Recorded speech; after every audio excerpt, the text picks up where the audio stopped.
Chapter 3. I am the man who has seen affliction by the rod of his wrath. He has driven me away and made me walk in darkness rather than light. Indeed, he has turned his hand against me again and again all day long. He has made my skin and my flesh grow old, and has broken my bones.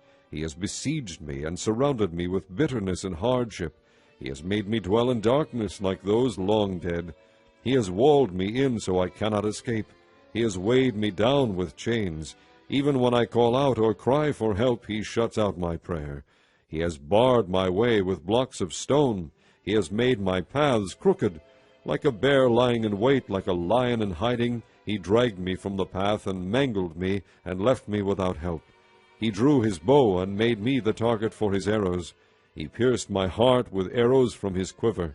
I became the laughingstock of all my people. They mocked me in song all day long. He has filled me with bitter herbs and sated me with gall. He has broken my teeth with gravel. He has trampled me in the dust. I have been deprived of peace. I have forgotten what prosperity is. So I say, my splendor is gone, and all that I had hoped from the Lord. I remember my affliction and my wandering, the bitterness and the gall. I will remember them, and my soul is downcast within me. Yet this I call to mind, and therefore I have hope.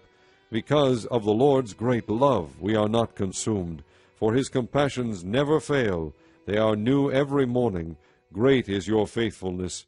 I say to myself, the Lord is my portion, therefore I will wait for him. The Lord is good to those whose hope is in him, to the one who seeks him. It is good to wait quietly for the salvation of the Lord. It is good for a man to bear the yoke while he is young. Let him sit alone in silence, for the Lord has laid it on him.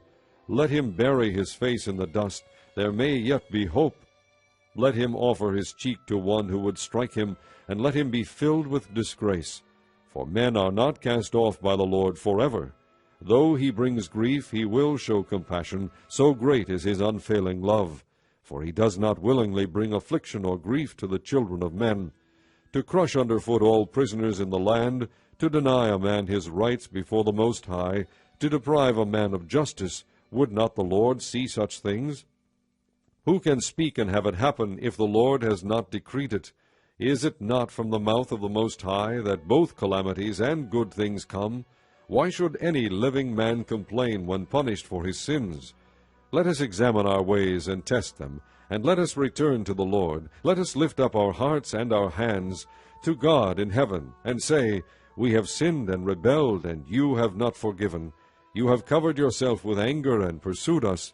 You have slain without pity. You have covered yourself with a cloud, so that no prayer can get through. You have made us scum and refuse among the nations. All our enemies have opened their mouths wide against us. We have suffered terror and pitfalls, ruin and destruction. Streams of tears flow from my eyes because my people are destroyed. My eyes will flow unceasingly, without relief, until the Lord looks down from heaven and sees. What I see brings grief to my soul because of all the women of my city. Those who were my enemies without cause hunted me like a bird. They tried to end my life in a pit and threw stones at me. The waters closed over my head, and I thought I was about to be cut off. I called on your name, O Lord, from the depths of the pit. You heard my plea. Do not close your ears to my cry for relief. You came near when I called you, and you said, do not fear. O Lord, you took up my case. You redeemed my life. You have seen, O Lord, the wrong done to me. Uphold my cause. You have seen the depth of their vengeance, all their plots against me. O Lord, you have heard their insults, all their plots against me. What my enemies whisper and mutter against me all day long. Look at them. Sitting or standing, they mock me in their songs. Pay them back what they deserve, O Lord, for what their hands have done. Put a veil over their hearts, and may your curse be on them. Pursue them in anger, and destroy them from under the heavens of the Lord.